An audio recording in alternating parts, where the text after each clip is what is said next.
Welcome to a live conversation on ALLATRA TV Ireland channel. On these live broadcasts, we have conversations with people all around the world to ask them what type of world they would like to live in. They offer their ideas and suggestions for living in a creative society. Now, these live conversations are being conducted within the framework of the Creative Society Project, which was created by ALLATRA International Public Movement. The goal of the Creative Society Project is to build and sustain a creative society by peaceful means. A creative society is one where each person in the world will live happy, feel safe, have enough resources for living an abundant life. This is also a society that is secure, stable, and where a person is confident in their future and the future of next generations. There is also unity across all nations, races, and religion. So by conducting interviews with people from all over the world, we are implementing the first stage of building such a society. This is called an informational stage. For the viewers, you can find more information on this, of the project as well, on ALLATRAunites.com. So my name is Bhavin, and my co-host today is Dr. Nelson Bulmash. Dr. Bulmash? Yes, Bhavin, how are you? I'm really good. It's great to be with you today to share amazing thoughts of another incredible guest. Likewise. So would you like to introduce our guest today? I would love to introduce our guest. It is my pleasure, as a matter of fact, to introduce our lovely guest for today's program. She is Linda Duong, and she is a speaker, artist, life coach, parenting coach, self-leadership coach, founder of Three Hearts Connections. She also is an author of the best-selling book entitled Connections, the Currency to Happiness. Welcome to ALLATRA TV Ireland. Thank you for accepting our invitation, Linda. It is such a pleasure to have you here today. Thank you so much for having me on. You're so welcome. Now, you and I have a wonderful history together. We were just talking a moment ago about how many interviews we've done. You're one of my favorite people to interview, Linda. So it's a joy to be with you and Bobbin again for another wonderful interview. So thank you. Thank you. Could you please tell us a little bit about yourself, including your career? Well, so as you have just introduced me, thank you for the beautiful introduction. I'm a life coach, a parenting coach, and a self-leadership coach. And I'm an author of the book, Connection, the Currency to Happiness. Access your happiness right here, right now is the tagline. Whether you have $1 million or not, you can really access your happiness right here, right now. And I also am the founder of Three Hearts. And yes, it's wonderful to be here. And by the way, as you can see from my background, I'm checking in all the way from Sydney, Australia, the place where the koalas are always eating and sleeping. Oh, it's the happiest wonderful place to be. And it suits my quote. My quote is, happiness is another form of wealth, the most treasured form of wealth. Beautiful, beautiful. Thank you, Linda. Bobbin, would you like to share a surprise with Linda? Yeah, it's a kind of a little, it's a small thing. So now we would like to ask our technical support to show the short video about the history of the Creative Society Project. So there'll be a video on the screen now.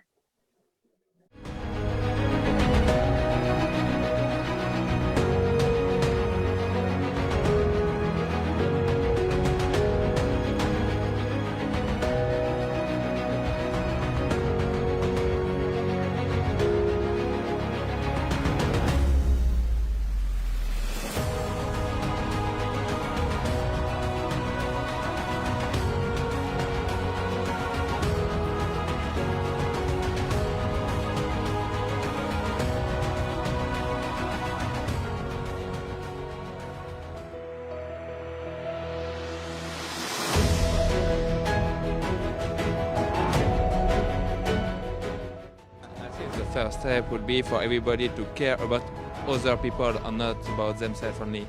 People should respect each other not dependent with the color, the gender. We must avoid all these confrontation, you know. The fact that we're all humans is what unites us. So, but I think you start to think of yourself more as a person from the planet. The task of the media is to help society find a common language and communicate. I think friendship and being nice to each other can unite everyone. I want to live in a society where the people are very conscious, so they make conscious decisions. Work for the sake of society, for the sake of love, for the sake of connection. I see that all people want two things: love and respect. A compassionate society, a society that understands that your needs are, validated. What unites us is being in relationship with each other. It's about humanizing the human society. Everybody has to be informed in a proper way. Let's support each other. Let's help each other, no matter what another person may have. In the creative society, human life will be of highest value, and the best human qualities will prevail.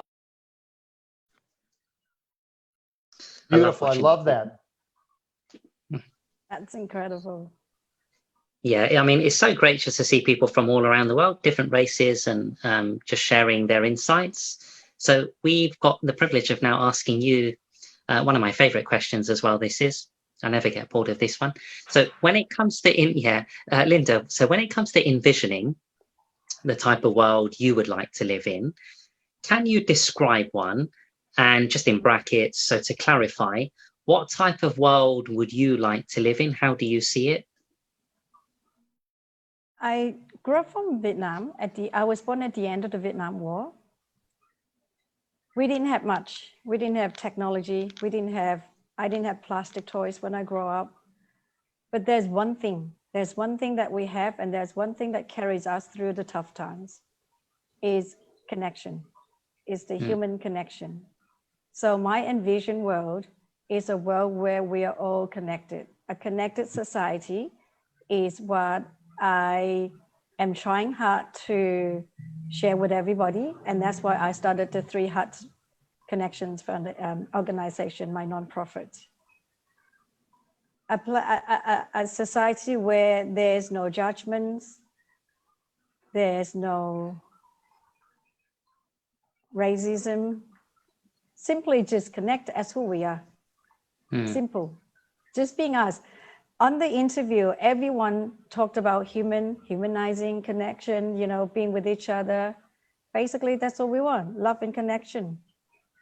So the world that I'm trying to create is to share, each one of us share love and connection, joy, positivity, and ultimately happiness. Because, we all get challenges every day. It doesn't matter what level you are, where you are, what you do, what country, what ethnicity. We all get the same thing. We all get challenges every day. So if we could all just connect, share the connection, share the love, the joy, the positivity, that's what will carry us through every single day. So my world is quite simple. It's for us to be able to be who we are without fears and worry and concerns of judgment, and just carry on with life, with doing what we need to do, and just share the love with each other. Simple yet lovingly and connectively, firm. Those are the 2 strong foundations. And you know what's amazing, Linda, is, see, I don't know if a lot of the viewers won't know this, but the guests on our shows don't know the questions, and we don't know obviously the responses. So what's amazing is love has come up 4 times in a row in all the interviews that I've just had in the last couple of weeks. For me, it's come up in this question, and having a connection and like connecting with people has come up regularly as well. So it's like the law of oneness. We're all connected. Absolutely, absolutely. It's the foundation of human needs. That's what all animal and human needs is, love and connection. It's the basis of us. It's the foundation of who we are. Absolutely. Beautiful. Beautiful. Linda, I have a question for you.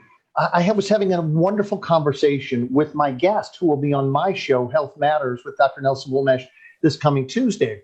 And she's a lovely, very, very intelligent woman who's got little kids. And she said, you know, Nelson, one of the things that's so difficult right now is there's so much fear. She said, I'm walking with my kids. We live in LA where so many people are dying of COVID. She said, I want to be open. I want to be loving. I don't want to teach my kids that they're to fear people we don't know. What are your thoughts right now when there is a lot of fear about the pandemic and still finding ways to connect with people and having love, not fear, drive our relationships and our interactions? That's such a crucial question during this time, Nelson. Thank you for asking that. And while I share my questions, I just like everyone to understand a little bit background about me, is that I'm not a clinical psychologist as such. So everything I share is from my personal standpoint and professional standpoint, but more so obviously from my life experiences. And so then therefore, I'm in Sydney, Australia. I am also taking in consideration that different countries might have different influences, whether from their cultural background or their economical situations, right? So I just like everyone to actually take that into consideration as well. But my answer to that is what love is our fundamental, love and connection is humans' fundamental need, but also fear. Fear is also our humanly fundamental, very natural reaction and a reflex kind of reaction.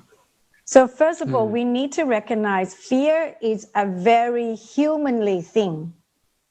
Why do we need to recognize that? Because when we know that that is our fundamental exhibit behavior, we have more compassion. We have more compassion to understand and to then share love from that space. So fear is something that everyone feels, not just certain people only. We all feel it. And with such pandemic going on, when none of us experienced it before, and with such a global scale, it is very natural to feel that. So first of all, before I even answer the question, I want to acknowledge that. I want to acknowledge that whoever is feeling fear at this moment, it is okay. It is very normal. It is very common. However, having said that, we have now evolved a bit more compared to previous generations. We have more knowledge, more information. Now that can serve both sides of a coin. When we have a lot more information, we could be overwhelming. But what I'm trying to say is that because we are now more evolved, more educated, we can understand that fear, we can ask ourselves, where does the fear come from? The fear primarily, when we focus on this pandemic, it wasn't about being attacked by somebody. It wasn't about someone is not being kind. We are only fearing that the germs gets passed to us, right? So this is where we have to have clear thinking. And when we talk about creative society, use our creativeness, use our analytical thinking in a creative way, but compassionate way, because we're talking about love and connection. So understand where the fear comes from, how to feel about the fear, and how to manage the fear. We're not fearing another person as such per se. What we're fearing is the germs, the disease gets passed on. And so then therefore we're still able to lead the next generation by explaining that, right? I'm not getting near that person, not because I'm fearing of that person or of safety of personal attack as such or unkindness, but what I'm fearing is actually the germs being passed to us. So if we could articulate it clearly, then we still can preserve that love and connection that we need for each other. You know, we could still keep the distance to protect us from the germ, for protect each other, but there's still connection. I'm connecting with you across the globe, across space and time, across the screen. So we still can share the love and connection wherever we go by practicing good hygiene. What we are fear of is not the human or the person or the unkindness. What we're fearing is the contagious, the passing of the disease. So if we could articulate that clearly, then the fear factor would be very different. The fear factor could come from love and compassion as well. I am fearing passing germs to you because I love you, because I care for you, and because I'm being sensitive to your well-being, not just mine.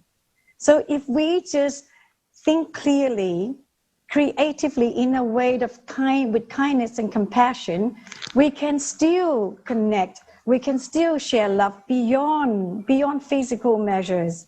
I have experienced that many a time in my life, and I'm still trying to share with everybody that now, here, and moving on, wherever I go, whether it's within 3 Hearts, with my book, with my talk.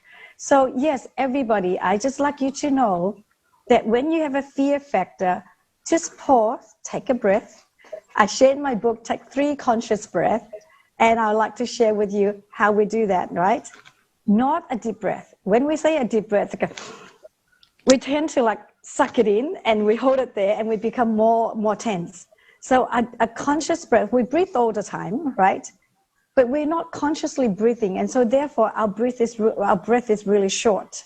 But when we take a conscious breath, you can really benefit immediately. It settles all your nerve, all the anxiety.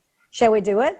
Shall we do it together? Let's do it. Absolutely, okay. Linda. So if you can close your eyes or open your eyes, it's up to you. So you take a breath in and imagine the sun shining right on the top of your crown, and you're breathing the sun energy all the way slowly down, passing your forehead, passing your eyelids, down your cheeks, down your neck, down your chest, all the way down to your tummy, down to your thigh, down to your shin, and all the way out. And you let go of all the old energy out. So anytime you experience anxiety, unsettledness, frustration, fear, let it go. Let it go all the way out through your toes. And then you breathe in again with the new energy from the sun.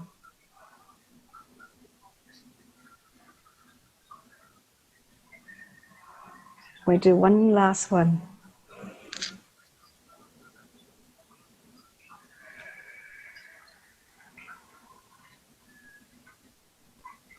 And whenever you're ready, you can come back and join us. Well, I know for one, I feel very, very relaxed now. No fear residing in this body. So I have a client who gets very anxious each time she drives. She's really nervous. But simple 3 breath practice was what take all anxiety away. Now she's able to enjoy driving. Beautiful. Oh yeah. I mean, just for any of the viewers, if anyone has never done any breathing exercises, I just advocate what Linda is, articulating, that breathing techniques have been used for thousands of years. That's just one that we've used, and that one was incredible. It really is amazing. So feel free to share that same one that Linda just did now. It settles you straight away, yes. Oh, I felt grounded as well. Yes. And visualizing Linda, the sun. I can't believe how relaxed I feel, and that quickly. It's just remarkable. And you don't have to set time for meditation, because when we say set time for meditation, it's not another task to do, and you're just so busy you don't have time to do it. And so on the go while you're on a project, I have a business analyst manager. They were on $1 billion project, and everyone was just getting so intense prior to launch date. And it's just getting so much that one day he just go, okay, so everybody stop. Everybody, let's just do this, take this conscious breath. And it was what rescued the team for the day. Very simple, very effective and impactful. No question. Thank you for that wonderful question, Nelson. My pleasure. Bhavin, take it away. Okay, so this is another great favorite topic of mine. So emotional intelligence, which, as you know, Linda, managing your EQ, your emotions. So we know that it's crucial to helping someone to understand themselves, because through emotional intelligence, people become more aware of their emotions, so they become aware of their thoughts, because thoughts create emotions. So now, in the context of a creative society, So one where people are more happy, they feel safe, etc. The question is, how can people develop this to much higher levels or good levels, either in the workplace, at home, or anywhere else which you would like to discuss? The first place to begin with is always ourselves. When we can begin with ourselves, then we can work onto with other people. And the simplest way, you know, when we talk about all these, you know, big terms, technical terms, big theories, emotional intelligence, what is it? And you go about defining it. I will share with you the simplest way. Go out to nature. Just go out to nature. Whether you like to just go for a walk around the apartment blocks, whether you like to go to the beach, to the mountains, to the park, wherever it is that you can go to, just go out to nature. And if you are someone who is in a big city and telling me that I can't get out to nature, put on the YouTube with nature scenes. There's many amazing meditation scenes with nature. You can see snow, you can see whatever scene you like. By getting into nature, it settles us into a place and a space where we can appreciate how we feel. We can appreciate life. Nature breathes life. And only when you can appreciate life and appreciate yourself, your aliveness, your presentness, that's when you can begin to connect. And that's where everything begins. That's the foundation to set us all to the emotional intelligence. Because if we're not able to connect to who we are, it's pretty difficult to begin.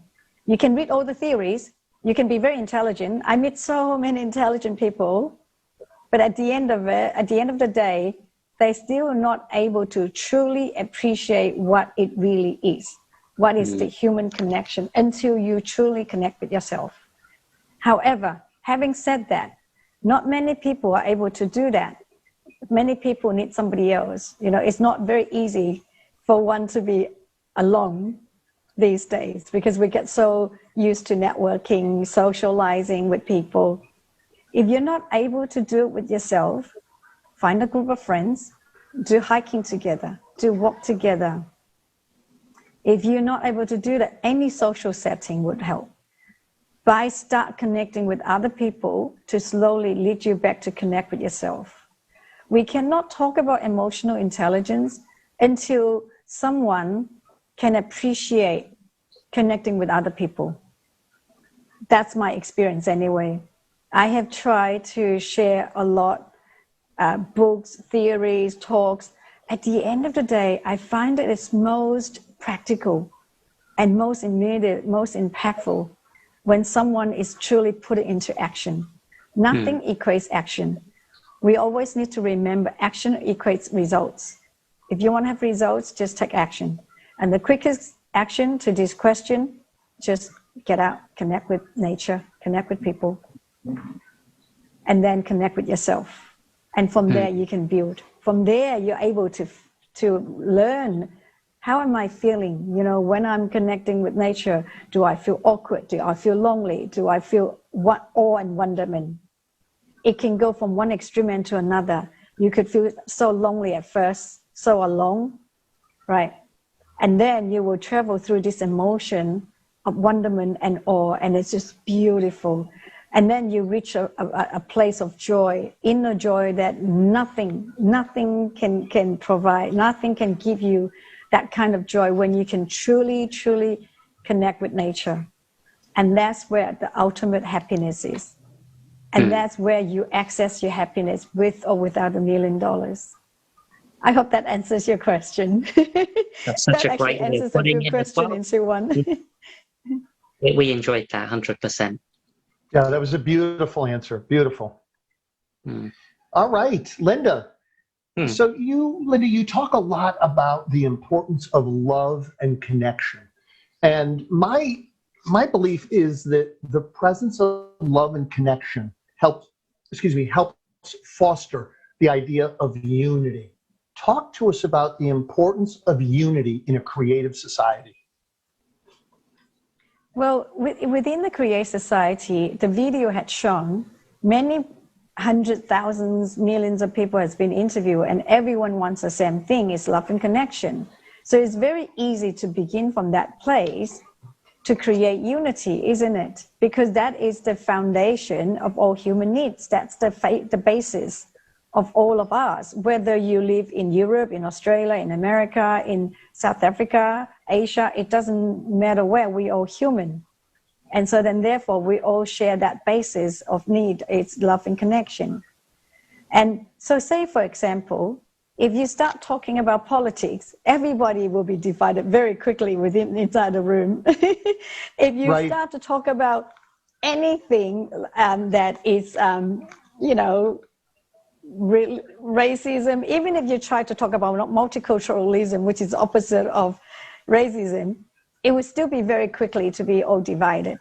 But the minute you talk about love and connection, we all forget what country, which side of politics we're on, you know, which country would, you know, the minute you talk about humanly love and connection, it just brings us all back to a central spot of who we are. And immediately we are united. Immediately we are connected. So during Three Hearts meeting, we have people from all continents.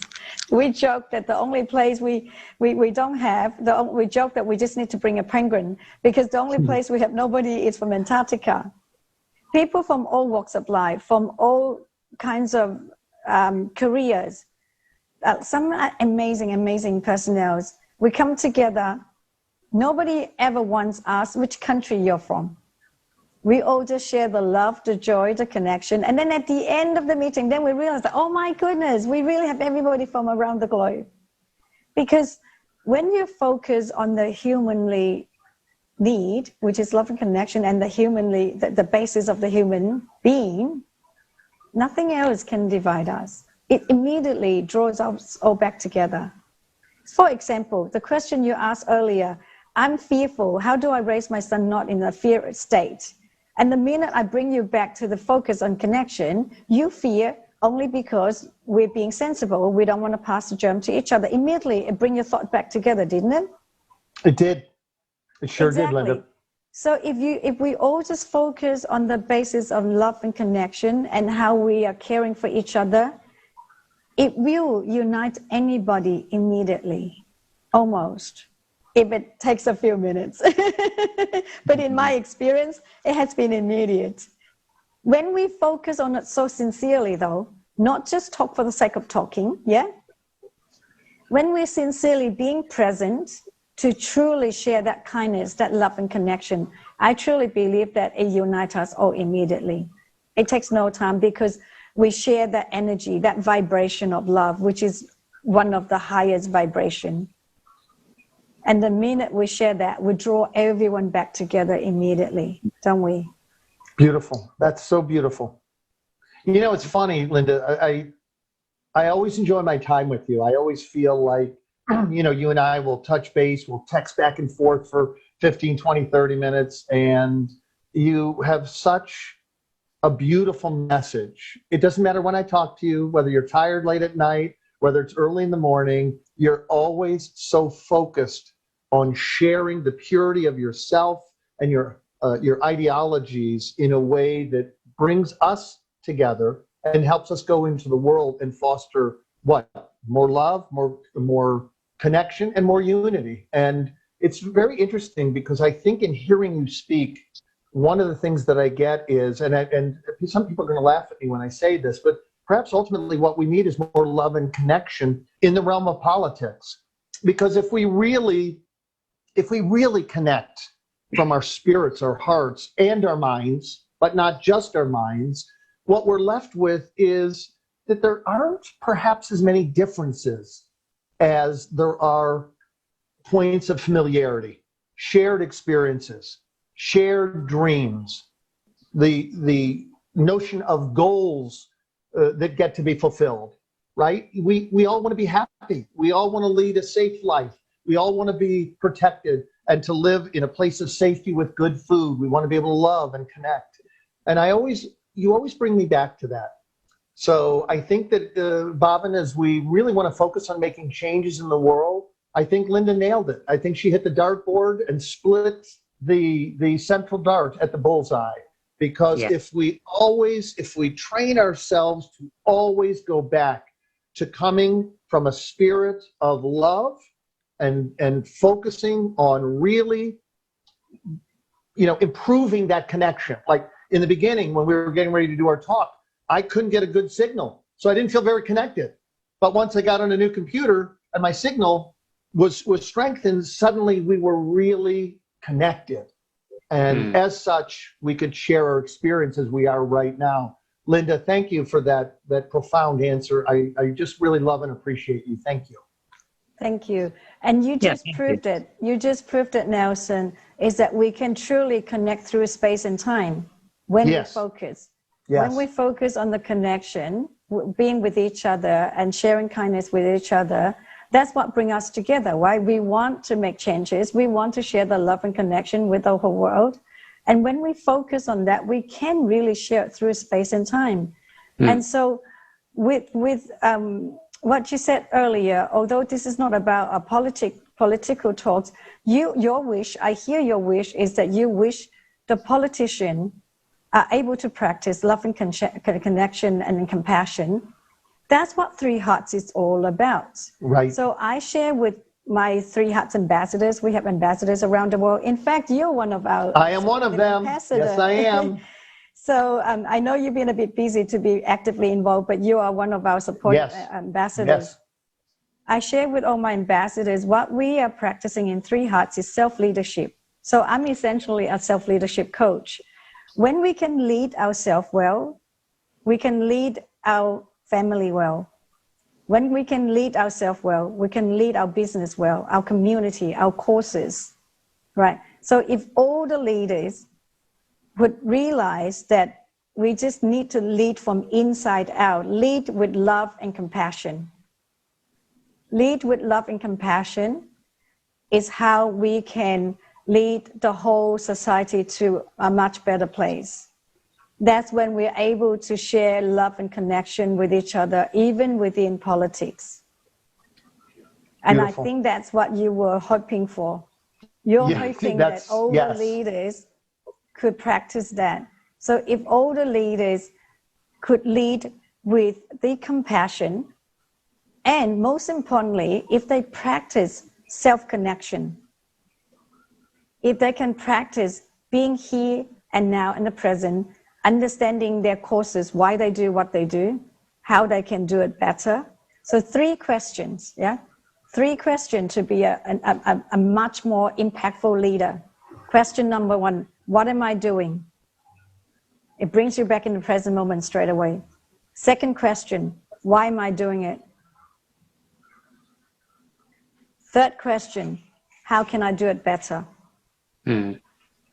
When we ask ourselves these 3 questions constantly, I share that in the book as well, you become a much more effective leader, a much more impactful and powerful leader. And that's when you connect with yourself. And once you connect with yourself, you can connect with your courses more powerfully. You can connect with your community members. You can connect with your whoever that you need to serve. A lot more present, impactful, and powerful. And it all comes from the place from within, all love and compassion, understanding what you do, understanding what they need, how you can serve them better. Would that help all the politicians, Nelson, do you think? You know, Linda, I think that what we need to do is we need to start fostering, picking people who are more conscious about how they want to lead us politically in the world. And I'm starting to get a sense that there's a little bit here in the United States.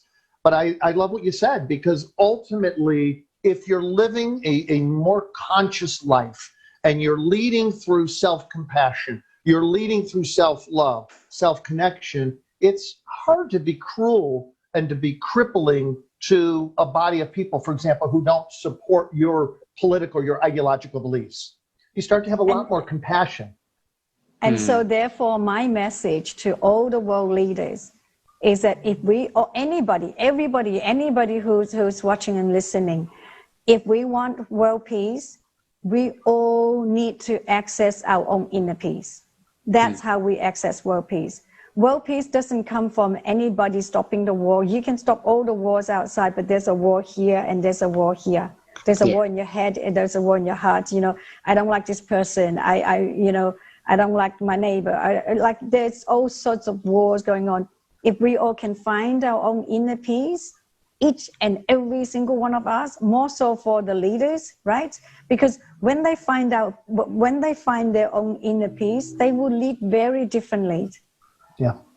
When you are a leader and you lead from the place of love, connection, compassion, and with your own inner peace, your actions are completely different. You'll be a lot more at peace. You will resolve conflicts differently. You will address issues with love. We used to have a saying when I was growing up. One of my colleagues and I were talking, and we were talking about how beautiful meditation is. And he said to me, Nelson, when you get done really appreciating how much you love yourself and handling some of those inner demons, so you become calm and you're spiritually centered, you're centered, and you're generating your life experience through the filter of love, it's very difficult, for example, to meditate and say, hey, Linda, I feel pretty good. You want to go out and get in a bar fight now? It's just not part of the wiring. So I like what you said. It's very, very important, because when you're at a place of peace, you don't want to promote violence. You don't want to promote divisiveness. You want to promote cohesiveness. You want to promote us coming from the same unification of mind, body, and spirit. Even though we can have different religious or ideological orientations, if the focus is still on love, on connection, and on unity, you find yourself to a central point where we can all meet and create in a place of love and connection in the spirit of unity that doesn't lead to the distress of war, of poverty, of people not having. And on that note, I'd like to share with you a quote from my book. I'm holding my book. This is on page 356 on the locally printed. So on the ebook, it might be a slightly different page number. Shall I read this for you guys? Yeah, go for it, please. Everything starts from us, one individual, one mind. World peace or terrorism. Of course, they are very different acts, but both start from the mind, from inner self, just as this quote illustrates. If there is to be peace in the world, there must be peace in the nations. If there is to be peace in the nations, there must be peace in the cities. If there is to be peace in the cities, there must be peace between neighbors. If there is to be peace between neighbors, there must be peace in the home. If there is to be peace in the home, there must be peace in the heart. So as you can see, everything starts from us, from every single one of us. So if we all want world peace, we all need to practice to attain our inner peace here and now immediately.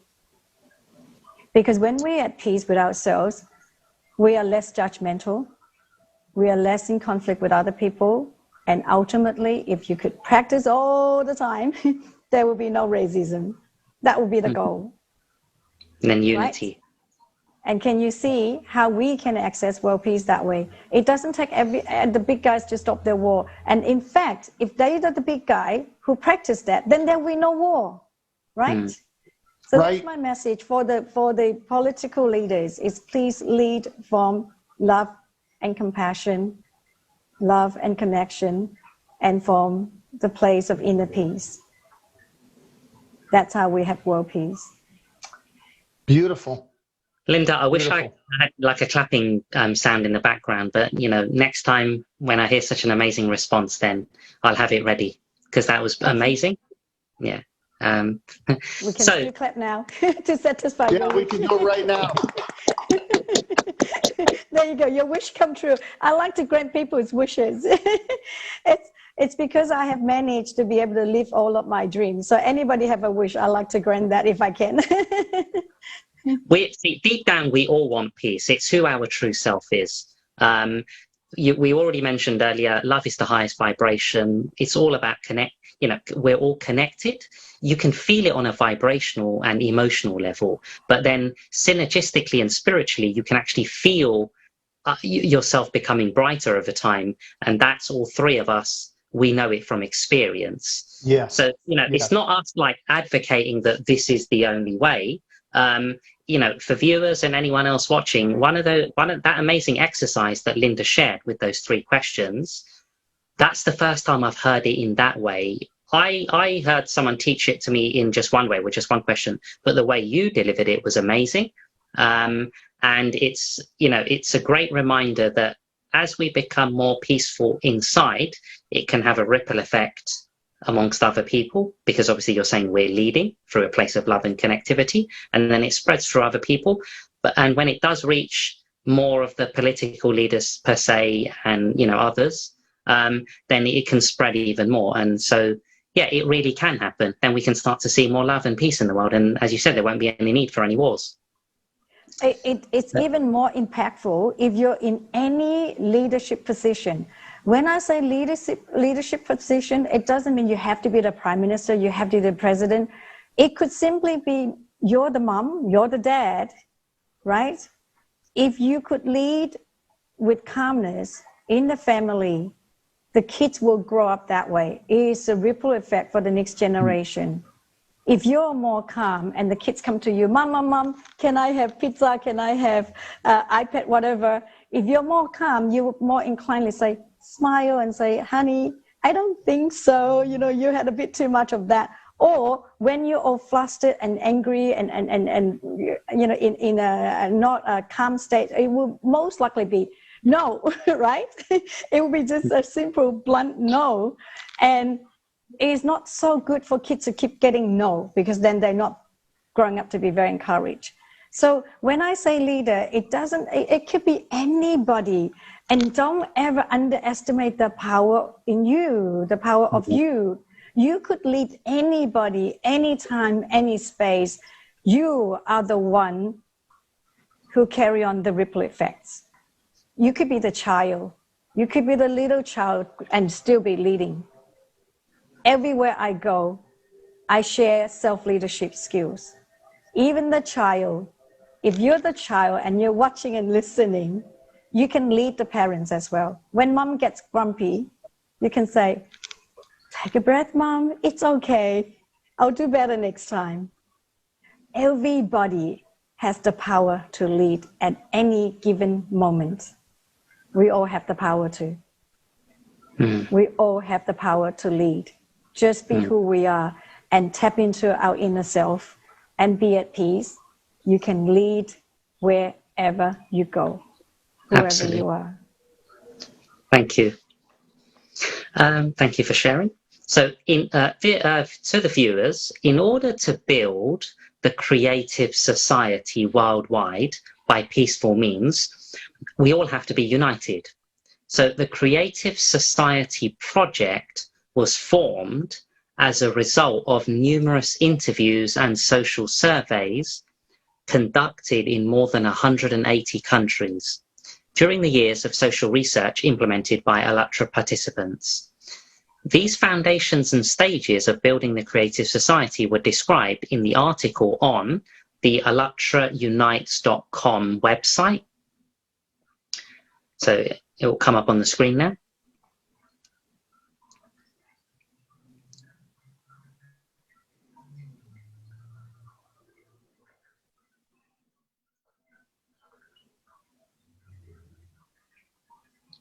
Yeah, so just describe the goal, the meaning, and the 8 foundations.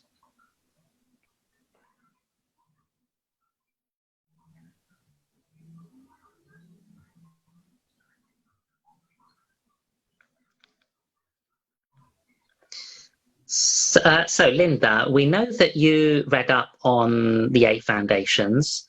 Just a couple of things then. Can you share your opinions on them? If there's a particular one that you'd like to discuss, and even, what do you think we can do to implement them? I think we share a lot in this interview, and my main focus is always love and connection. And that's as we discussed earlier, that's the place where we unite everybody. So I like things to be very simple, because simplicity allows people to take action and implement. So if we just focus on that, if we just simply focus the message of sharing love and connection, it's a lot easier for people to do. So even if you're facing fear, like the example that we shared earlier with the lady and the son who is fearful going outside, getting the, fear of getting the germs, if you just remind everybody of what that fear comes from, it still is from love and connection. It's still fear for others and ourselves. It's still from a place of love. So for me, I would just keep focusing on love and connection. And that's exactly why I started 3 Hearts, my nonprofit, is to share the love, connection, the joy and positivity. That is the simplest way to begin. It's just reminding everybody, we're all human, we all need love and connection, we all share the same thoughts and feelings. And that's exactly what we're here to do. We're here to share kindness. Okay, thank you. And what was your opinion on the 8 foundations? I think it's very cleverly defined into different groups, and that allows people to be able to draw their relation to any particular area. So that's wonderful, yeah. Okay, thank you. Dr. Bulmash? Yes. All right. Linda, we've already mentioned that the informational stage is the first stage of building the creative society. And we've shared some information on this project. What are the best ways to inform people about the Creative Society project? I think what we're doing now is wonderful, because not only are we sharing the information, we actually share tips and strategies for people to implement it. And because it's a worldwide broadcast video, it allows interaction. People can see us, can hear us, and then you've got the video showing. It's perfect. It's a perfect way of sharing. It's wonderful. Great. Okay, yeah. So now more and more people understand that living in a creative society depends on, everyone's input.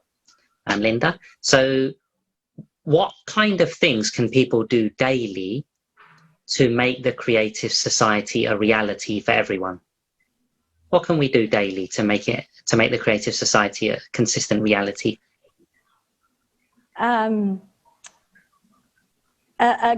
I'm just gonna keep focusing on love and connection, because when we give, because people are too busy these days, right? People all have their own agenda. They all have their business, their family, their courses, whatever they need to do.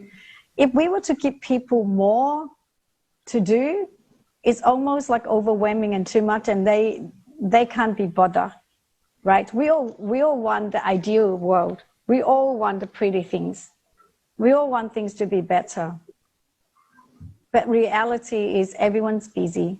Everyone has their own agenda. And so therefore, anymore is just another homework. That's my personal opinion. And so that's why I just thought the simplest thing is just say, share love and connection, because it's a very easy thing to do. Just simply reminding people, we're here to share kindness. We're here to share what you need, what we all need. And yeah, and that's precisely what I do every day. So I just want to give a quick background. Because I was born at the end of the Vietnam War, we had minimal resources. I don't have things like the kids have these days. They have the iPad, they have the worldly information, Wikipedia, the internet, Google, everything. So therefore, my way of operation is very simple. It's got to be simple. If it's not simple, I can't implement it. So therefore, I have been able to find ways to make it simple for myself and for people around me. So I don't go on about big theories and complications and such. I just find something that I need to do, and I find the simplest way to do it. So I will come back to the same answer. How do we create a better society, a better world? Share love and connection. Simple. Well, it's interesting because, Linda, you're right. It is the very basis. Without love and connection as the basis to live from, to express from, you can't have the unification required for everyone in a society to thrive. So I get it. And I love that in your world and in mine, and I'm sure probably in Bobbin's, that you want to keep it simple. And if you have simple principles that you teach your children, your family members, members of your community, and wherever you stand to make a difference in the world, the notion that, that everything of favorable change must be based in love and connection. Once you have that, you have an ear that is lent to you that people can hear from, that gives you the ability to connect in a way that brings us closer together, not further apart. Yes, absolutely. I share with the children. I share with them that you are a leader wherever you go. You go to school, you have lunch, you go to a canteen by lunch. The minute you say, oh, I like this, whatever it is, whether it's your food, your pencil, your eraser, whatever, or a friend particularly, I like him, I like her. The minute your friend hears that, it has impact on them, right? But the minute you say, I don't like her, I don't like him, or, you know, I dislike that person, I try not to use the word H-A-T-E. I dislike that person, I dislike that person. It has an effect, it has an impact. You are leading every step of the way, right? So very simple. Remember to share love and connection everywhere you go. It's my only message with the children. And if I need to explain to them, I remind them all the time, you are a leader in your own right, at your own time, your own space, wherever you go. Everything you say matters. It doesn't need to be on the big stage. You don't need to have the megaphone or the microphone. You don't need to yell on top of your lungs to be a leader. Your action is what proves you're a leader or not. Every word, every single thing you say makes you a great leader or a bad leader. You know, so, Linda, excuse me, Linda, continue, please. Okay. Yeah. No, we have crossed over easily on Zoom. Right. Linda, what you said was so true. My father, to me, to this day, was the most influential single person I ever had the privilege of loving and knowing. He was a man that when he looked in your eyes and he knew you were listening to him, he seemed to have this down to an art form where he could look at you and speak to you with no words wasted and everything impacting you to the quick, as the saying goes. So whenever he spoke, I learned to listen to him very attentively because I knew that he didn't waste time, energy, or effort speaking. So whenever he spoke to me, I paid attention. And to this day, he has been going on 15 years now this summer. And he still shares his wisdom with me. His words come back to me continually. And I doubt either one of you ever heard of him. So your point is so well taken that all you have to do is be the distinctions, love and connection, and you'll make a difference wherever you are. And you never know, Linda. You never know who you're going to make a difference for that may make a difference in the lives of one person or millions of people. So if you're always leading from a perspective of love and connection, you can only make favorable outcomes in the world. And a lot of times we might not have the language skills, right? So when I first came to Australia, I couldn't even speak a word of English. And so I think another reason why we are drawn together with similar values, Nelson, is because I also have amazing parents and very similar, except my parents are not so vocal and verbal. They don't speak so much. They don't have the Western ways of articulating. So in the Western world, it's a lot of just action, action, action. So they show me through the action. And so my book is actually inspired by my parents as well. It was largely inspired by my mom to share with the world. But yes, I have a pair of parents that exactly like what you say, except they don't talk as such. Right. No, I get it. They you know what? they lead by their everyday life, and that's how I learned it. Yes. So when I was growing up, I was extremely shy and anxious, as you could imagine, being born at the end of Vietnam War, you know, hearing all the wars and all the anxiety from the adults. So I share in the book that I was really, really extremely shy and quiet. I barely speak. I barely speak. And after I come to Australia, I still barely talk. Growing up, I was told, you are too sensitive, you know, your English is no good, your writing is terrible. So, but it's remembering that how my parents show me, lead with your actions. And so I started to lead myself.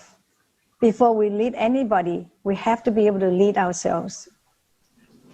Right. And so to answer your question, come back to your question, Bhavin, it's very basic. If we all, I invite everybody, if we all can just come back to the basis of love and connection, that's how we rebuild our world to a better, more beautiful future.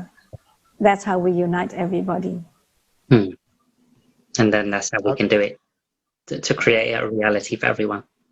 Exactly. From immediately. We don't have to wait for anything to happen. Immediately to implement that. Just keep remembering yourself, who you are, why you're here. We're all here as human beings to learn the life lessons, to share the love and connection with each other. Because no one can live on their own. No one can function on their own. I share in the book, the farmer grows the vegetable. The truck driver's got to take it to the supermarkets for us to buy it, for the chefs to buy it, to cook it, to make it beautiful meals at the restaurants. We all play a part. We all contribute to each other, whether we want to think of it or not, or whether we realize it or not. No one can function entirely on their own. We all need each other. We all contribute to each other's life. And so therefore, it only makes sense that we share love and connection with each other. So if we keep coming back to that basis, that's how we create a more united world. I wouldn't say create it, that's how we will leave it. The world has already existed. We all have that basis of need. We all are in capability to show that love and connection. All it needs is for us to be remembered, to be reminded, remember, and take action. Take action now, to actually do it now. You know, wherever you go, show more compassion, more empathy, more love and connection. Simple, very, very simple. We don't have to Thank go you to so big much. theories. Yes. Pleasure. Linda, Pleasure. in order to inform people the possibility of living in a creative society, we use the rule of 6 handshakes.